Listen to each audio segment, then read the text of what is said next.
श्रोताओं, आइए सुनते हैं कार्यक्रम विज्ञान दर्पण। नमस्कार। प्रोग्राम विज्ञान दर्पण में सभी श्रोताओं का स्वागत है। साइंस से जुड़िए इस प्रोग्राम के माध्यम से और मैं रहूंगा संजीव आप सबके साथ इन 20 मिनटों तक।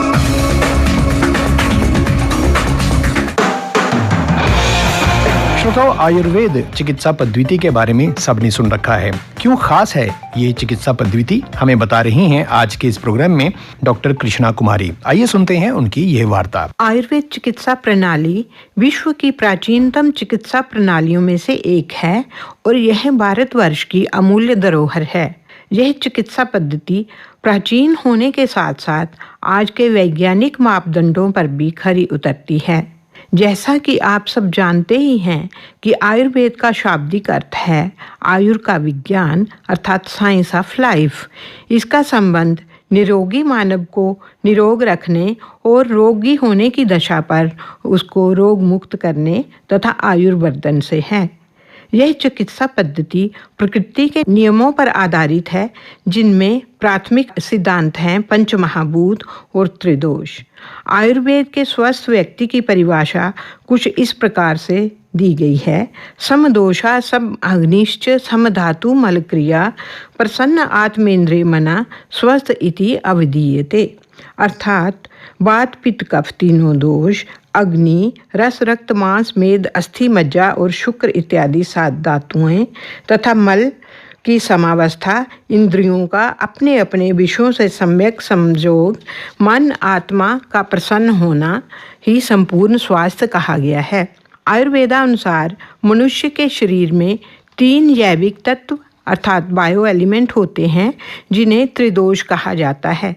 शरीर में इन तीनों दोषों का उतार चढ़ाव होता रहता है और इन तीनों दोषों की समावस्था में होना ही पूर्ण स्वास्थ्य है और इन तीनों दोषों की समावस्था ही आरोग्य है। यह एक चिकित्सा प्रणाली ही नहीं अपितु जीवन जीने का विज्ञान है, क्योंकि आयुर्वेद मनुष्य की रुग्णावस्था में ही उपचार नहीं करता, परंतु मानव को जीवन जीने का वह विज्ञान भी बताता है जिससे वह रोगी ही ना हो। और इस तरह से आयुर्वेद रोगों का न केवल क्यूरेटिव एस्पेक्ट बल्कि प्रिवेंटिव एस्पेक्ट के विषय में भी पूर्ण ज्ञान देता है। आयुर्वेद में आहार, निद्रा तथा ब्रह्मचर्य के महत्व को वर्णित करते हुए इसे त्रिदंड कहा गया है, जिस पर हमारा स्वास्थ्य टिका रहता है।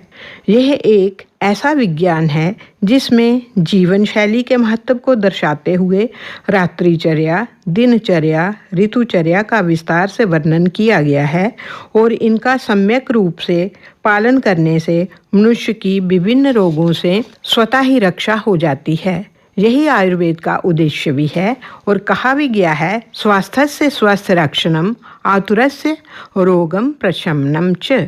आयुर्वेद अनुसार शरीर एवं प्रकृति अर्थात बॉडी कॉन्स्टिट्यूशन के अनुकूल देश काल आदि को ध्यान में रखकर नियमित आहार विहार, चेष्टा, व्यायाम, शौच, स्नान, शयन, जागरण आदि जीवनोपयोगी शास्त्रोक्त दिनचर्या, रात्रिचर्या, ऋतुचर्या का पालन करने से मलमूत्र इत्यादि अधारणीय वेगों के न रोकने से ईर्ष्या, द्वेष, लोभ, मोह, अहंकार इत्यादि मानसिक विकारों से बचने से, सदाचार का पालन करने से मनुष्य शारीरिक तथा मानसिक दोनों प्रकार से स्वस्थ रहकर निरोगी हो सकता है।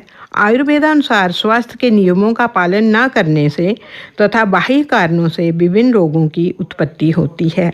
रोगी हो जाने पर आयुर्वेद मनुष्य के संपूर्ण व्यक्तित्व की चिकित्सा करता है।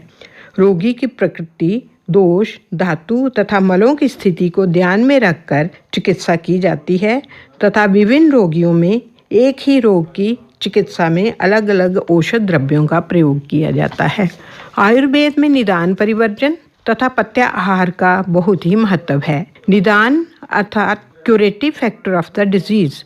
जब तक निदान परिवर्जन ना हो तब तक रोग समूल नष्ट नहीं होता और रोगी होने पर रोगी का खान पान कैसा हो यही पथ्याहार कहलाता है और किसी भी रोग की चिकित्सा में पथ्याहार का बहुत ही महत्व है।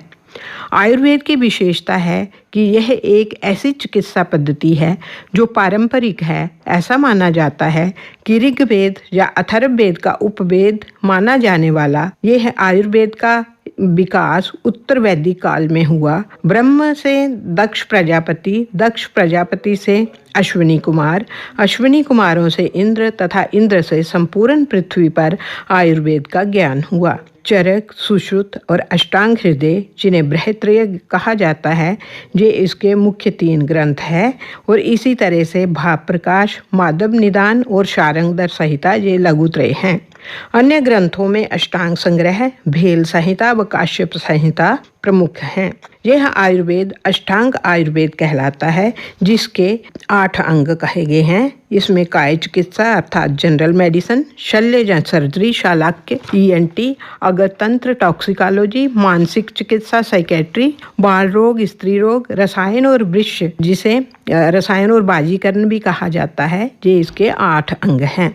साधारण प्रतिशय से लेकर जुकाम से लेकर कैंसर तक गंभीर रोगों का वर्णन आयुर्वेद के ग्रंथों में मिलता है। निसंदेह सदियों की दास्तां और बाहरी आक्रमणों से भारत की इस पारंपरिक चिकित्सा प्रणाली को बहुत ही नुकसान हुआ, परंतु दादी नानी की पिटारी और रसोई घर में उपलब्ध मसालों से साधारण बीमारियों के नुस्खों ने आयुर्वेद जैसी जीने की इस शैली को जीवंत रखा। आयुर्वेदिक चिकित्सा पद्धति में अधिकतम रोगों के उपचार में उपयुक्त होने वाली औषधियों के घटक जड़ी बूटियों, पौधों, फूलों, फलों से प्राप्त किए जाते हैं, परंतु इसमें पारद, लोहा, तांबा इत्यादि खनिजों का भी बहुतायत से प्रयोग किया जाता है। आयुर्वेद में कई रोगों, विशेषकर गुद रोगों, जिसमें फिस्चुला इत्यादि की शल्य चिकित्सा की जाती है। फिस्चुला के लिए क्षार सूत्र का प्रयोग किया जाता है। क्षार कर्म, अग्निकर्म और जलोका अवचरण, जिसमें जोंकों का प्रयोग किया जाता है। ऐसी उपचार विधियां सिर्फ आयुर्वेदिक चिकित्सा प्रणाली में ही हैं। ये विधाएं विभिन्न रोगों में सर्जरी अथवा शल्य क्रिया के विकल्प के तौर पर उपयुक्त की जाती हैं। पंचकर्म आयुर्वेद की एक अद्भुत चिकित्सा विधि है, जिसके द्वारा अहितकर दिनचर्या व आहार विहार की आदतों से शरीर में एकत्रित विषाक्त पदार्थों अर्थात मलों का प्राकृतिक रूप से शरीर से बाहर निकाला जाता है और शरीर की शुद्धि करने के पश्चात शमन चिकित्सा की जाती है। पंचकर्मों की इन्हीं विधाओं का प्रयोग रोगों से बचने के लिए भी किया जाता है। त्रिदंडात्मक आयुर्वेद में आहार को अत्यंत महत्व देते हुए स्वास्थ्यवर्धक आहार और जहाँ तक कि आहार के पाक के तरीकों का भी विस्तृत वर्णन भाव प्रकाश नामक ग्रंथ में मिलता है। अतिरिक्त विरुद्धाहार किस तरह से विभिन्न रोगों का जनक हो सकता है, यह अवधारणा सिर्फ आयुर्वेद में ही मिलती है। विरुद्ध आहार से तात्पर्य है एंटागोनिस्टिक फूड, अर्थात 2 आहार द्रव्य एक साथ लेने अथवा कोई एक द्रव्य तथा विहार एक साथ लेने से शरीर को हानि पहुंचती है, वही विरुद्धाहार है। आयुर्वेद के अष्टांग संग्रह में काल विरुद्ध, संजोग विरुद्ध, देश विरुद्ध, अग्नि विरुद्ध, मात्रा विरुद्ध, दोष विरुद्ध, संस्कार विरुद्ध, अवस्था विरुद्ध, क्रम विरुद्ध, परिहार विरुद्ध, उपचार विरुद्ध, पाक विरुद्ध, संपाद विरुद्ध, वीर्य विरुद्ध, हृद विरुद्ध, कोष्ठ विरुद्ध, विधि विरुद्ध के नाम से 18 प्रकार के विरुद्ध आहार दिए गए हैं। जिस प्रकार से दूध के साथ नमक का प्रयोग, दूध के साथ मांस मछली का प्रयोग, दूध के साथ खट्टे फलों का प्रयोग विभिन्न रोगों को आमंत्रित देता है, इसी के कारण ल्यूकोडर्मा और सोरियासिस जैसे गंभीर और असाध्य रोग होते हैं। मधु व घी का समान मात्रा में प्रयोग करने से भी कई प्रकार के रोग होने की संभावना रहती है। इसके अतिरिक्त खाने के क्रम को बताते हुए आयुर्वेद में कहा गया है कि पहले मधुर रस का सेवन करना चाहिए और अंत में कटु तिक्त कषाय रसों का सेवन करना चाहिए, जिससे भोजन के बाद होने वाले कफ दोष के प्रकोप का शांत किया जा सकता है। ठंडी और गर्म चीज़ें एक साथ नहीं खानी चाहिए। खाने की इच्छा ना होने पर भोजन नहीं करना चाहिए। संपाद विरुद्ध अर्थात जो अच्छी क्वालिटी के फूड मटेरियल नहीं हों, जैसे कच्चे टमाटर, हरे आलू और इसी प्रकार के और और खाने के पदार्थ हमें नहीं लेने चाहिए।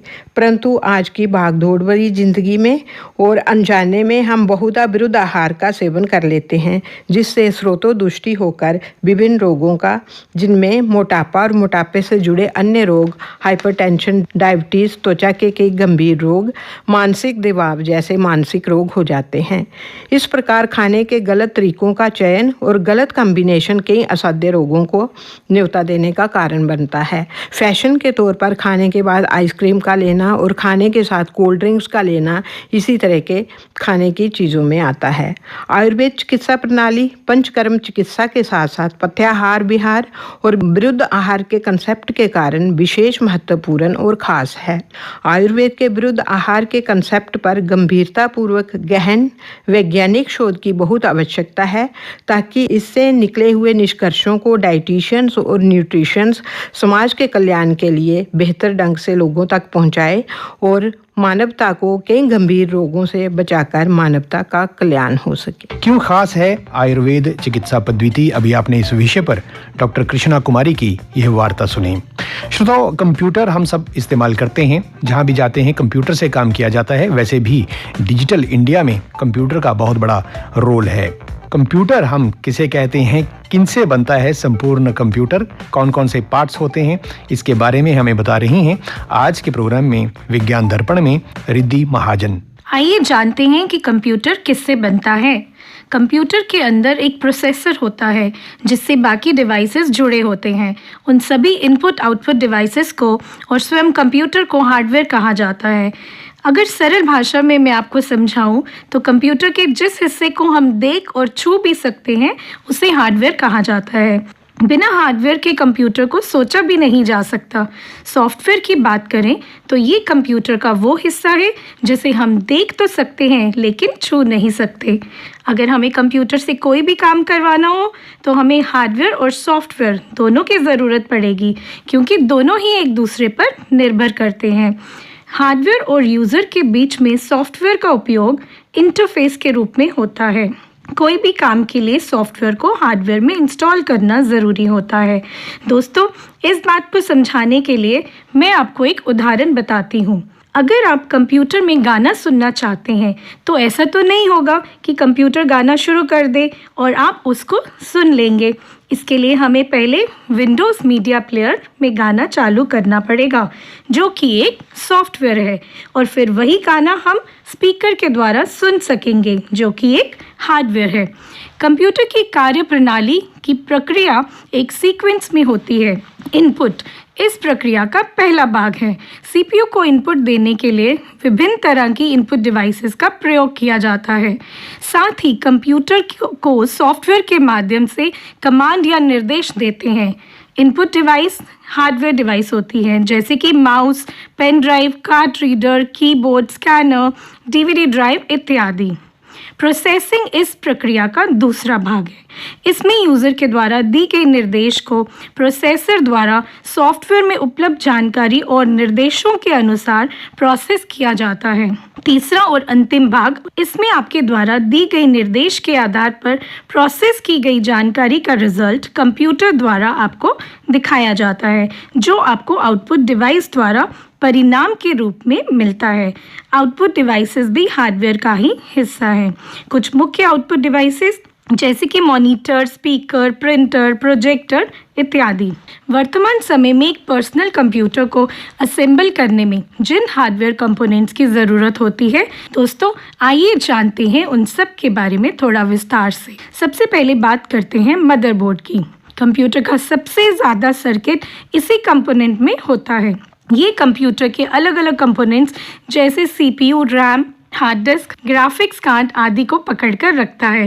ये कंप्यूटर का महत्वपूर्ण हिस्सा है। इसे पीसीबी, प्रिंटेड सर्किट बोर्ड भी कहते हैं। इसे देखने के लिए हमें कंप्यूटर खोलना पड़ता है। प्रोसेसर, प्रोसेसिंग के सभी कार्य प्रोसेसर द्वारा ही संपन्न होते हैं। पेंटियम शब्द को हमने अक्सर सुना होगा। वास्तव में ये एक प्रोसेसर का ही नाम है। इसे मदरबोर्ड में लगाया जाता है। रैम रैंडम एक्सेस मेमोरी, इसे हम कंप्यूटर का दिमाग कहते हैं। मदरबोर्ड में बनी मेमोरी स्लॉट में इसे लगाया जाता है। आजकल कई तरह की रैम प्रयोग होती हैं। सेकेंडरी मेमोरी की तुलना में रैम का साइज़ कम होता है। मोबाइल में 1 GB, 2 GB, 4 GB तक होती है। इसे डायरेक्ट एक्सेस मेमोरी भी कहते हैं। कैबिनेट में ही motherboard, hard disk, floppy disk, CD ROM इत्यादि को असेंबल किया जाता है। पावर सप्लाई भी मदरबोर्ड के द्वारा ही होती है। पावर सप्लाई ये कंपोनेंट कैबिनेट से जुड़ा होता है। इसके द्वारा समूचे कंप्यूटर में विद्युत आपूर्ति होती है। इसकी क्षमता 200 वॉट से लेकर 250 वॉट तक हो सकती है। फ्लॉपी डिस्क ड्राइव, इसके ज़रिए आप फ्लॉपी में स्टोर डेटा कंप्यूटर में इनपुट कर सकते हैं और कंप्यूटर की हार्ड डिस्क में स्टोर डेटा फ्लॉपी में कॉपी कर सकते हैं। हार्ड डिस्क, इसका इस्तेमाल कंप्यूटर में सेकेंडरी मेमोरी के तौर पर होता है और ये सबसे भरोसेमंद स्टोरेज माध्यम है। आजकल इसकी क्षमता गीगाबाइट से भी आगे निकल चुकी है। तकनीक की वजह से इसका आकार कम होता जा रहा है और डेटा स्टोर करने की क्षमता बढ़ती जा रही है। कंप्यूटर के सारे फाइल्स, डेटा और प्रोग्राम इसे में स्टोर किए जाते हैं। इसे मदरबोर्ड में लगी IDE या SCSI पोर्ट से जोड़ते हैं। CD ड्राइव, मल्टीमीडिया कंप्यूटर की वजह से CD ड्राइव का उपयोग चलन में आया था, लेकिन आज इसका इस्तेमाल डेटा का बैकअप लेने के लिए मुख्य डिवाइस के रूप में किया जा रहा है। पहले इसे CD रोम कहते थे, यानी कि रीड ओनली मेमोरी, जिसमें CD में लिखे डेटा को केवल पढ़ सकते थे, जबकि आजकल ये तकनीक बदलकर RW हो गई है, जिसका अर्थ रीड और राइट है। DVD ड्राइव, ये CD ड्राइव का एडवांस संस्करण है। इसका पूरा नाम डिजिटल वर्सेटाइल डिस्क है। इसका आकार CD जितना ही होता है, लेकिन इसकी क्षमता कई CD के बराबर होती है। DVD की कीमत CD से थोड़ी ज़्यादा होती है। आजकल लोग CD ड्राइव की जगह इसका इस्तेमाल ज़्यादा कर रहे हैं। कीबोर्ड एक प्राइमरी इनपुट डिवाइस है। इसके द्वारा आप अंकों और अक्षरों के रूप में कंप्यूटर में डेटा इनपुट कर सकते हैं। इस समय 104 कीज़ वाले मल्टीमीडिया कीबोर्ड का प्रयोग किया जा रहा है। इसे भी मदरबोर्ड से ही जोड़ते हैं। वीडियो कार्ड, इस कार्ड के ज़रिए ही हम मॉनिटर को कंप्यूटर से जोड़ते हैं। मॉनिटर पे हमें जो भी दिखाई देता है उसका कारण वीडियो कार्ड है।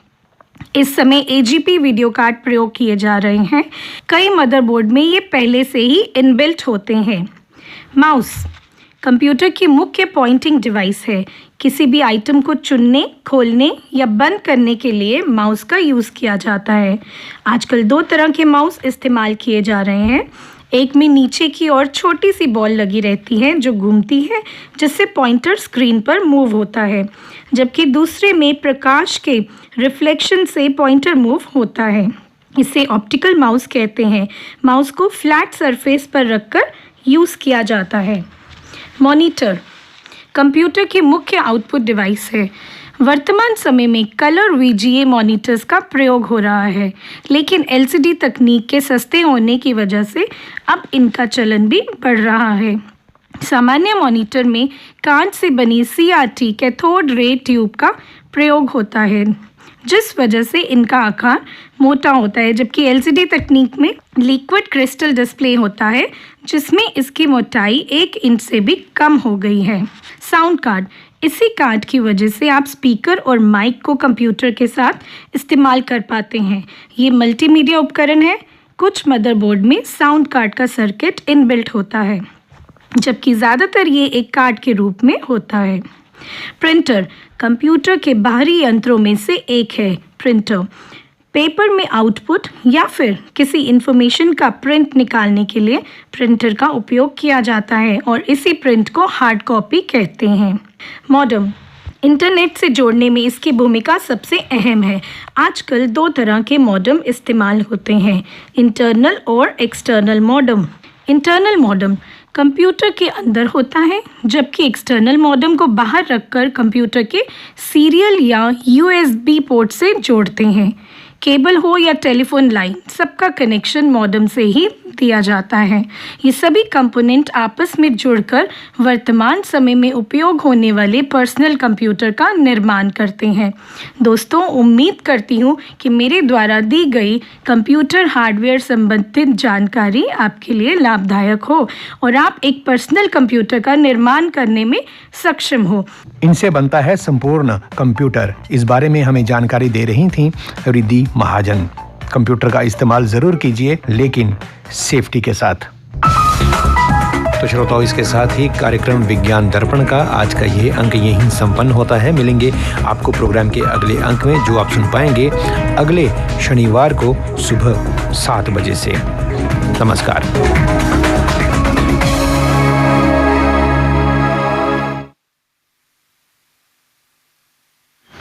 आप सुन रहे थे कार्यक्रम विज्ञान दर्पण।